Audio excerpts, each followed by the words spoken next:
हमर मान हवै ना, शान हवै जी हमर मान हवना।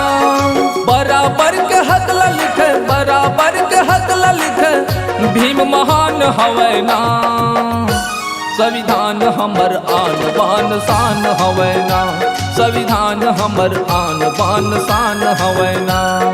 शान हवै जी हमर मान हवै ना, शान हवै जी हमर मान हवै ना। बराबर के हक लिखे, बराबर के हक लिखे, भीम महान हवै ना। संविधान हमर आन बान शान हवै ना, संविधान हमर आन बान शान हवै ना।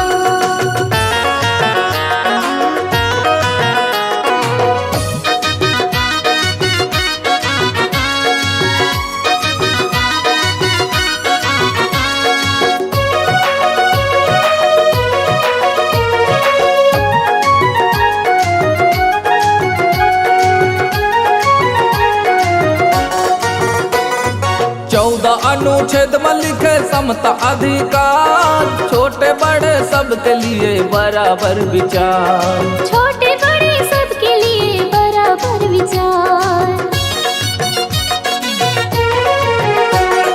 14 अनुच्छेद में लिखे समता अधिकार, छोटे बड़े सबके लिए बराबर विचार, छोटे बड़े सबके लिए बराबर विचार। कत का सुघर बाबा के, कत का सुघर बाबा के विचार हवै ना।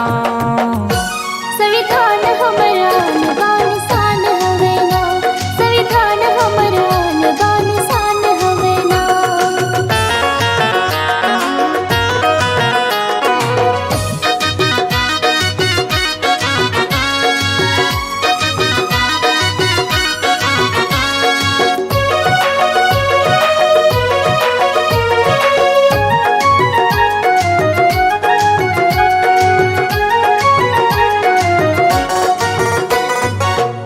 अनुच्छेद में लिखे शिक्षा अधिकार, शिक्षा के बिना ग भैया जिंदगी तोर बेकार, शिक्षा के बिना ग भैया जिंदगी तोर बेकार। 21 अनुच्छेद में लिखे शिक्षा अधिकार, शिक्षा के बिना वो दीदी जिंदगी है बेकार, शिक्षा के बिना ग भैया जिंदगी है बेकार। शिक्षा बिना जिंदगी, शिक्षा बिना जिंदगी अंधियार हवै ना। संविधान हमर आन बान शान हवै ना, संविधान हमर आन बान शान हवै ना।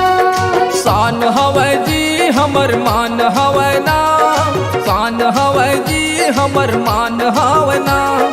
बराबर के हक ला लिखे, बराबर के हक ला लिखे, भीम महान हवै ना। संविधान हमर आन बान शान हवै ना, संविधान हमर आन बान शान हवै ना।